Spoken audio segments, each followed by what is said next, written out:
जय गजानन जयतु संस्कृतम् अपि अन्यस्मिन् जलधर महाकालमासाद्य काले स्थातव्यं ते नयन विषयं यावदत्तीति भानुः कुर्वन् संध्या बलिपटहतः शूलिन श्लाघनीयः आमंद्रानां फलम अविकलम लप्ससे गर्जितानां। महाकवी कालिदास मेघदूतमचं वर्णन आपल्या समोर करतायत। तो मेघ कशा पद्धतीने अलका नगरीपर्यंत जाणार याचं वर्णन आपण पाहतोय। रामटेकवरून निघाला, एक एक टप्पा करत करत उज्जैनी नगरीपर्यंत येऊन पोहोचला। उज्जैनी नगरीचं वर्णन आपल्या समोर सुरू आहे। मग तिची सकाळ कशी होते त्याचं वर्णन केलं। त्याच्या आधी त्या नगरीत असलेल्या वृद्धांचं वर्णन केलं, उदयन कथेचं वर्णन केलं। मग क्षिप्रा नदीवरच्या वाऱ्याने ती नगरी जागृत कशी होती त्याचं वर्णन केलं। त्या नगरीमध्ये असणाऱ्या प्रचंड अशा प्रकारच्या संपत्तीचं वर्णन आपल्या समोर केलं। त्यानंतर महाकालाच्या मंदिराचा विषय येणार, कारण त्या नगरीचं ते वैभव आहे म्हणून महाकाल मंदिराकडे तू जा असं सांगितलं। तिथे गेल्यानंतर तिथलं उद्यान त्याला आधी दिसलं। उद्यानाचा विषय आपल्या समोर पाहिला। मग उद्यानाच्या निमित्ताने त्याला हलवणारा वारा त्याला आठवला, तो वाऱ्याच्या सोबत येणारा सुगंध आठवला, थंडगार वाऱ्याचा स्पर्श आठवला, कमळांचा विषय आठवला आणि कमळ आठवल्यावर त्याला जलक्रीडा करणाऱ्या युवतीपर्यंत सगळा विषय आठवला। इत्यादी कथाभाग आपण पाहिला। ते सगळं वर्णन आपण, त्या वर्णनाचं सौंदर्य आपण पाहिलं। आता आपल्याला समोरची गोष्ट सांगत आहे, कारण आपण ते वर्णन करताना पाहिलं होतं की मेघात तुला काय पाहायला मिळेल। मग मध्ये एक श्लोक मुद्दाम घेतला होता की ज्याच्यात मेघात तुला ह्या गोष्टी पाहायला मिळतील, तुला हा आनंद मिळेल। कारण तू जेव्हा तिथे जाऊन पोहोचशील तेव्हा मोर तुझ्याकडे पाहून आनंदाने कसे नाचतील इत्यादी गोष्टींचं वर्णन केलं होतं। त्या सगळ्या वर्णनानंतर तिथे गेल्यानंतर तू करायचं काय याचं वर्णन या श्लोकामध्ये करतायत। मेघाला काहीतरी कामही दिलं पाहिजे ना, मध्ये तो नुसताच जातोय असं नाही। काय करायचं, तुझ्या उपयोगाची गोष्ट कोणती, तू करावं असं काय इत्यादी जे सांगायचं त्यातलं वर्णन आपल्या समोर येत आहे। आणि ते वर्णन सांगताना महाकवी शब्द वापरतात, हे जलधर अपि अन्यस्मिन् जलधर का महाकालम आसाद्य काले। हे जलधरा, हे मेघा, जल धारण करणारा म्हणून त्याला जलधर म्हटलं। तो हे जलधरा, हे मेघा, अपि अन्यस्मिन् काले। अपि अन्यस्मिनचा संबंध कालेशी वापरला। काले याचा अर्थ वेळी, कोणत्या वेळी, अपि अन्यस्मिन समजा दुसऱ्याच वेळी, जी ठरलेली वेळ आहे ती वेळ सोडून इतर वेळा। ठरलेली वेळ कोणती पुढे आपल्याला वर्णन येणार। जर तू ठरलेल्या वेळेला सोडून इतर कोणत्याही वेळी महाकालम आसाद्य, महाकालाच्या जवळ जाऊन पोहोचला, वारा तुला नेणार आहे, तू स्वतःहून जाणार नाहीयेस। त्याच्यामुळे वाऱ्याचा वेग कमी जास्ती असेल तर कदाचित तुला जाण्या येण्याकरता कमी जास्ती वेळ लागू शकतो। पण लक्षात घे, तुझ्याजवळ शक्ती आहे कोणती, जलधर मुद्दाम शब्द वापरला। पाणी धरून ठेवलेलं आहे तू आणि त्याच्या भरोशावर काही काळ तू तिथे रेंगाळू शकतो, थांबू शकतो, अशा अर्थाने तो शब्द वापरलाय। समजा दुसऱ्या काळात तुला तिथे नेलं किंवा तू तिथे गेला असं आपण नुसतं समजू। समजा इतर वेळी तू तिथे गेला तर काय कर, थांब, स्थातव्यम, थांब तिथे, एकदम पुढे जाऊ नको। स्थातव्यम, कुठपर्यंत थांब, स्थातव्यम ते नयन विषयम यावद अत्येति भानु। भानु भगवान सूर्य, जोपर्यंत सूर्य तुझ्या नयनाचा विषय होणं संपणार नाही, यावद अत्येति त्याच्या पलीकडे जाणार नाहीत। नयन विषय होणे याचा अर्थ दिसणे। जोपर्यंत सूर्य दिसत आहे तोपर्यंत सूर्य नयन विषय शब्द वापरला। आता अत्येति याचा अर्थ त्याच्या पलीकडे जाणार, याचा अर्थ नयन विषय होणार नाही, याचा अर्थ सूर्य दिसेनासा होईपर्यंत। सोप्या शब्दात म्हणजे संध्याकाळी।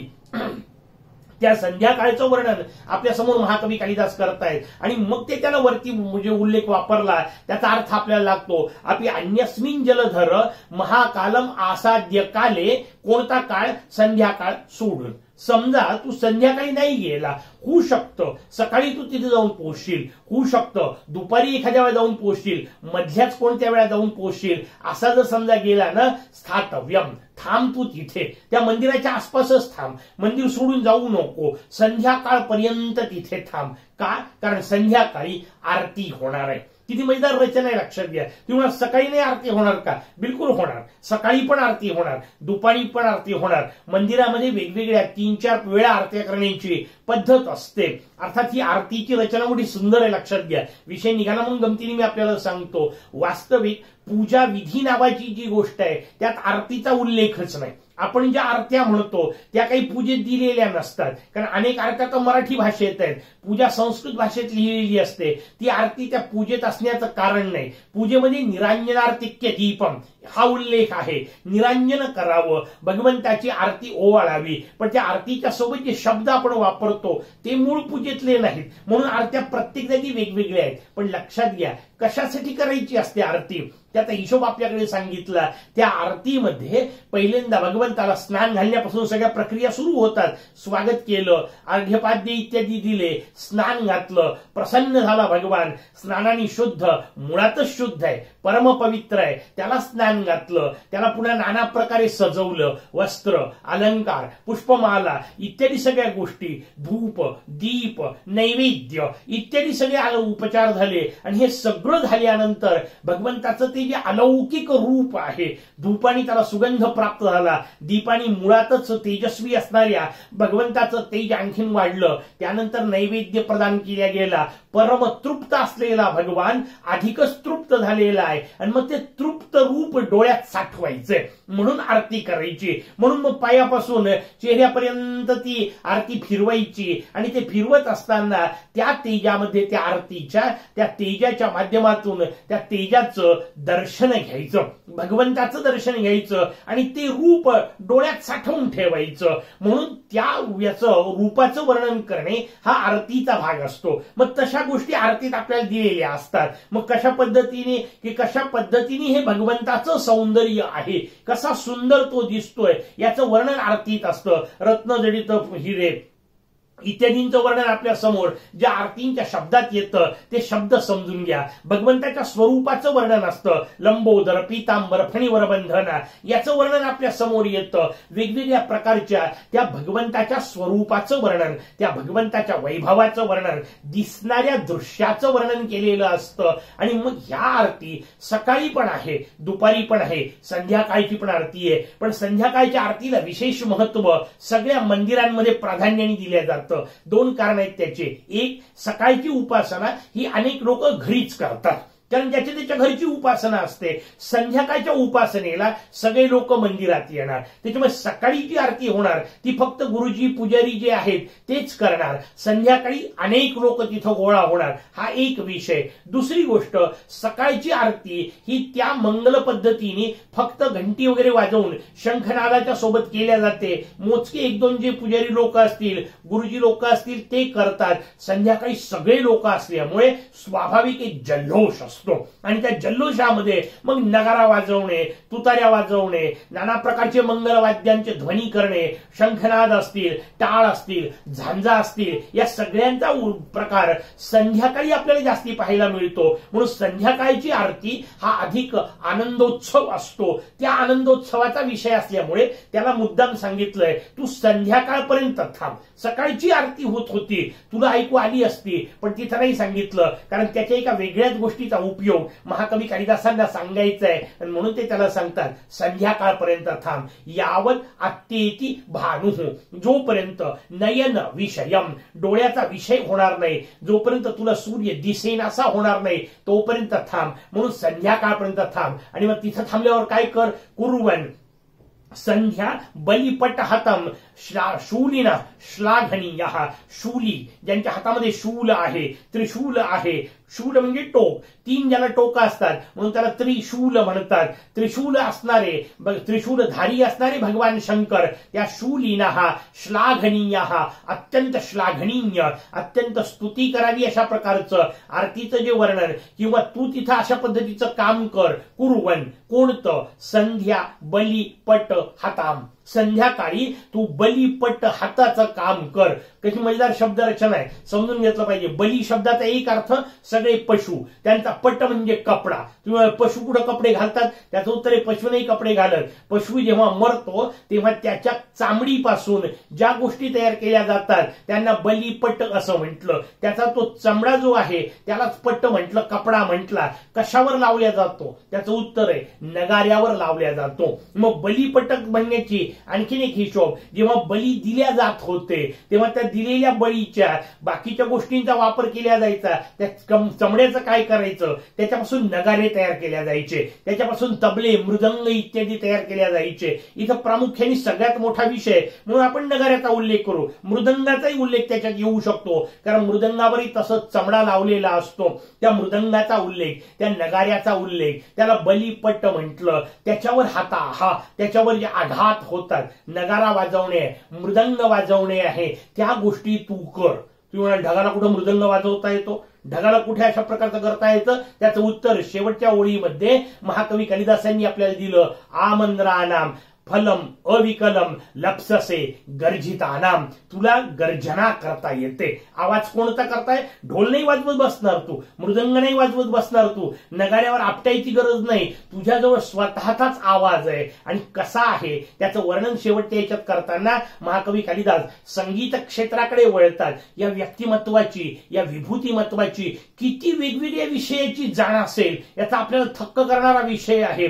किती वेगवेगळे विषय महाकवी कालिदासांना ज्ञात असतील, त्यातले संदर्भ ते कसे वापरतात आपल्याला वाचताना थक्क व्हायला होतं. इथे त्यांनी शब्द वापरला आमंद्राणाम, मंद्र शब्द वापरला. हा मंद्र शब्द समजून घ्यायचा असेल तर आपल्याला संगीत क्षेत्रात शिरावं लागतं, कारण तिथला शब्द आहे तो तिकडून आणलेला आहे, तिथून घेतलेला आहे. मंद्र शब्दाचा अर्थ काय? संगीतामध्ये मूळ 7 गोष्टींच्या आधारे संगीत फुलत असतं, त्यांना सप्त स्वर असं म्हणतात. आपल्याला सोप्या शब्दामध्ये माहिती असलेलं सा रे ग म प ध नी, हे जे 7 स्वर आहेत यांना 7 स्वरांचा समूह असल्यामुळे सप्तक असं म्हणतात.